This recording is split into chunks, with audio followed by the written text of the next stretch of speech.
Hello guys, if you are class 10 student, then this video is really very helpful to you because I am going to share you in this video my overall 10th journey. So how I scored 97% in class 10. First of all, we are going to discussing on the topic that is test analysis. So how to analysis test. First मतलब आपको test देनी पड़ेगी, आपको weekly test जो होती है वो देनी पड़ेगी। वो बहुत ही ज़्यादा इम्पॉर्टेंट है आपके होल जर्नी में। जितना ज़्यादा आप टेस्ट दोगे उतनी ज़्यादा आपकी रिवीजन होगी।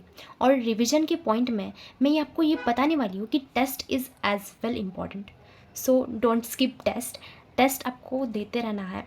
आपको PYQs जो होते हैं वो ज़्यादा से ज़्यादा सॉल्व करने हैं, कैसे क्वेश्चंस आते हैं। और मुझे पता है कि सारे ज़्यादातर क्वेश्चन रिपीटेड होते हैं। सो आपको ना sample papers is most important. So PYQ paper solve करो, सैम्पल पेपर सॉल्व करो, it's really helps you. Second point that is I am going to discussing with you revision strategy. So how should you maintain your revision strategy? तो आपको ना मतलब हर हफ्ते test तो देनी है। सो उसके साथ रिवीजन स्ट्रैटेजी के लिए आपको हर सैटरडे को जो टॉपिक्स आपने पढ़े हैं होल द वीक और जितना कुछ आपने पढ़ा है सारा का सारा आपको हर सैटरडे को ये करना है, मतलब रिवाइज़ करना है जितना कुछ आपने पढ़ा है। सो आप उससे क्या करोगे, मतलब भूलोगे नहीं। और मैंने भी यही स्ट्रैटेजी फॉलो की थी जब मैं प्रिपरेशन कर रही थी क्लास 10th के लिए। तो आपको भी ये स्ट्रैटेजी ज़रूर फॉलो करनी चाहिए। और this is my personal suggestion to you कि आपको हर संडे टेस्ट और सैटरडे को उस टेस्ट की रिवीजन करनी बहुत ही ज़्यादा ज़रूरी है। और टेस्ट में ऐसा नहीं कि हाँ मतलब कम मार्क आ रहे हैं तो हम टेस्ट छोड़ ही दे रहे। No, don't do like this. ये बहुत ही गलत चीज़ है कि आप डायरेक्टली टेस्ट छोड़ रहे हो क्योंकि आपके कम मार्क्स आ रहे हैं। उल्टा आपको उस मार्क्स को ना बढ़ाने चाहिए। आपको उस पर मतलब टाइम मैनेजमेंट करना चाहिए कि आपको ऐसा देखना चाहिए कि मैं वो मार्क्स कैसे इंक्रीज़ कर सकता हूँ, कैसे वो कम आ रहा है, उसका एनालिसिस करो। Test analysis as well important. So आपको क्या करना है, हर एक टेस्ट देने के बाद उस टेस्ट का एनालिसिस करना है घर पे आके। मैं शॉर्ट में बता देती हूँ कि कैसे करना है। आपको क्या करना है, जैसा आपके पेपर हाथ में आता है, आपने वो टेस्ट दिया, उसके बाद जब आप घर आए, फिर घर आने के बाद क्या करना है, आपको एक नोटबुक लेनी है, रफ़ नोटबुक या कुछ भी लो। उस पर लिखो कि मैंने कहाँ कहाँ गलती करी, कहाँ मैं उसे सुधार सकता हूँ या सकती हूँ।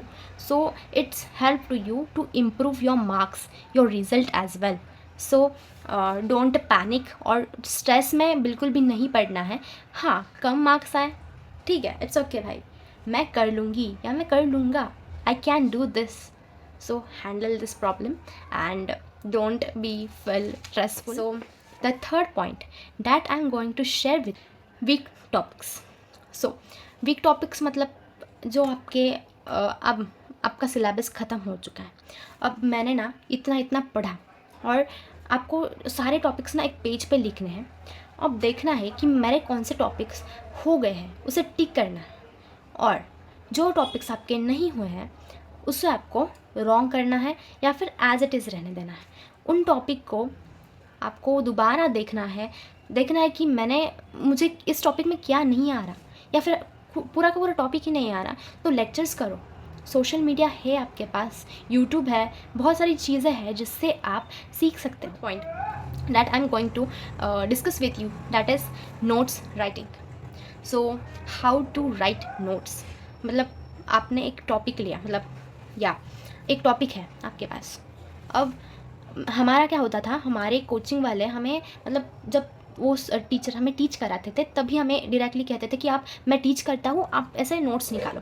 ये एक अच्छी स्ट्रैटेजी है। अगर आपके क्लासेस में या फिर स्कूल्स में ऐसा नहीं होता है तो इट्स ओके। आपको क्या करना है, घर पे आना है, आपको टेक्स्ट बुक खोलनी है और फिर वो चैप्टर अच्छी तरह से रीड करना है और उस पर की पॉइंट्स देखिए, की पॉइंट्स को हाईलाइट करें और फिर उसे अपने नोटबुक में एक शॉर्ट नोट्स के हिसाब से या फिर लॉन्ग नोट्स भी हो सकते हैं, तो उस तरह से ट्रांसफ़र कीजिए। मतलब आपको एग्ज़ाम के पहले ज़्यादा दिक्कत नहीं आएगी, आपको वो पूरा का पूरा टॉपिक नहीं मतलब पढ़ना पड़ेगा। जितनी चीज़ें इंपॉर्टेंट है एग्ज़ाम के लिए, जो कुछ भी मतलब आपने PYQ पेपर्स वगैरह सॉल्व करे हैं, सैम्पल पेपर्स सॉल्व करे हैं, तो उसमें से आपको पता चलता है कि इसमें से इम्पॉर्टेंट क्या है, ज़्यादातर क्वेश्चंस किस टॉपिक से पूछे जा रहे हैं। सो उस तरह से आप उसकी रिविज़न कर सकते हैं, उसकी प्रैक्टिस कर सकते हैं।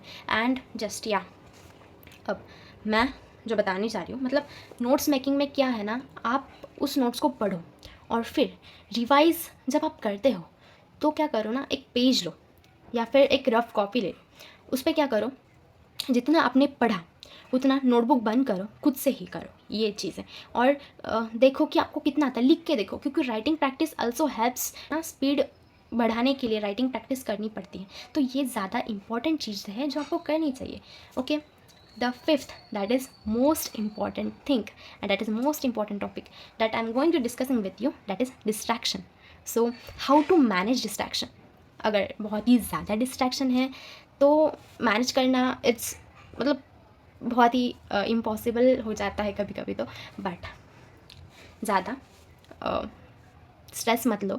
देखो क्या करो, आपका गोल एक सेट होना चाहिए कि मुझे क्या करना है अपने लाइफ में, मैं क्यों ये सब कुछ कर रहा हूँ या कर रही हूँ।